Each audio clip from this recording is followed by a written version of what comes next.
Mas eu queria aproveitar que tu falou do CAP, né? Eu estou impressionado que vocês conhecem mais do que eu aí, o pessoal, né? A professora Cleusa Aparecida aqui, que é lá do CAP, inclusive, assim, eu quero agradecer mais uma vez a Cleusa, né? E a Lisele, que elas me auxiliaram lá na construção de um guia, né, de acessibilidade que nós fizemos para os Chromebooks, né? Elas não tinham Chromebooks, aí eu conversei lá com a Magda e a gente acabou levando Chromebooks para elas testarem lá, né?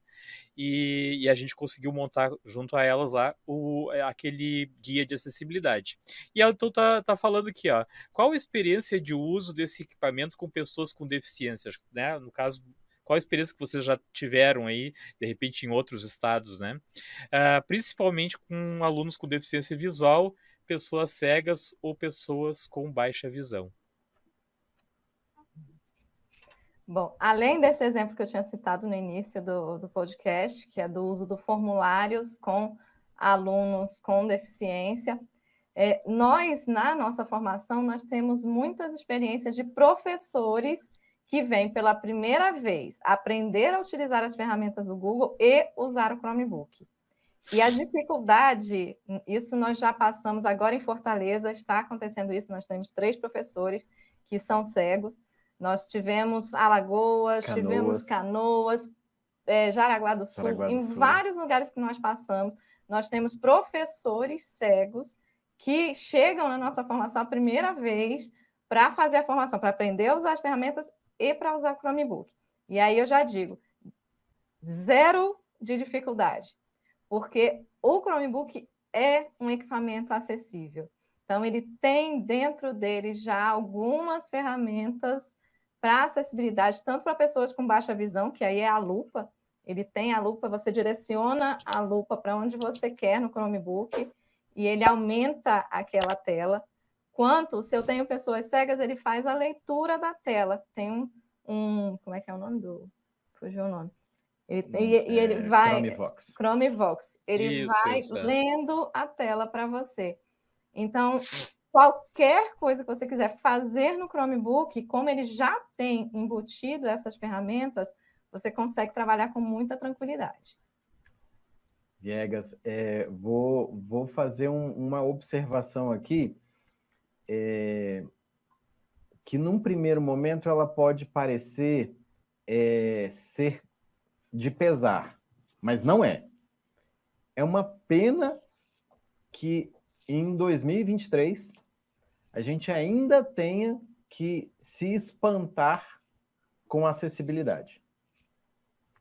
Mas é uma grande alegria a gente vivenciar essas situações, de novo, com equipamento que foi pensado para a educação e para a educação de modo inclusivo.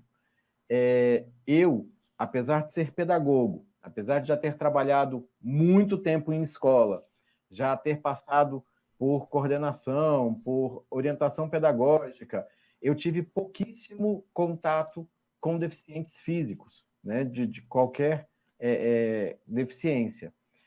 Quando nós começamos a fazer as formações, a primeira vez que nós nos deparamos com um professor cego, estávamos eu e Marcele na sala, isso foi em Ipatinga, e assim, me gelou a espinha, porque eu falei, meu Deus, como nós vamos conseguir atender a este professor? E, para minha surpresa, e hoje eu vejo isso como um grande presente, não só ele conseguiu fazer tudo, como ele terminava as atividades antes do restante da turma. Verdade. Então, assim, o equipamento em si possibilita um nível de inclusão para esses professores, para esses alunos, que é inacreditável. E os nossos professores, por exemplo, todos eles relatam que é tranquilo, é simples de ser utilizado, eles não apresentaram dificuldades. Isso é bem interessante. E aí, alguns cuidados, aí trazendo para a Creuza, que trabalha nesse meio, que a gente pode ter nas ferramentas do Google para tornar as nossas aulas mais acessíveis. O Google, como a missão do Google é tornar os dados disponíveis para o mundo, eles olham muito para esse lado de acessibilidade.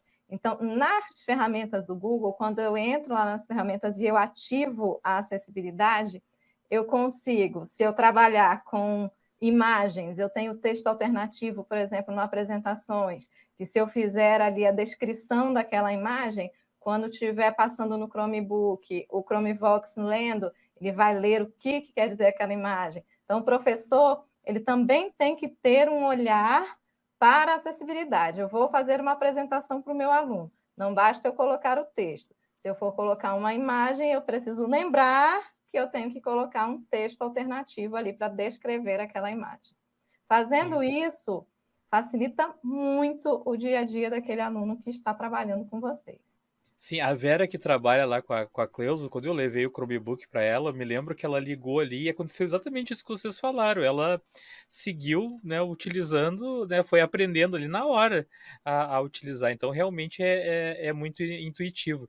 E ela me comentou também, falando sobre isso que tu disse, de descrever a imagem, né? Ela me comentou assim que ela tinha uma reclamação com relação aos grupos de WhatsApp, né? Que as pessoas, ela era obrigada a participar de grupos profissionalmente, né?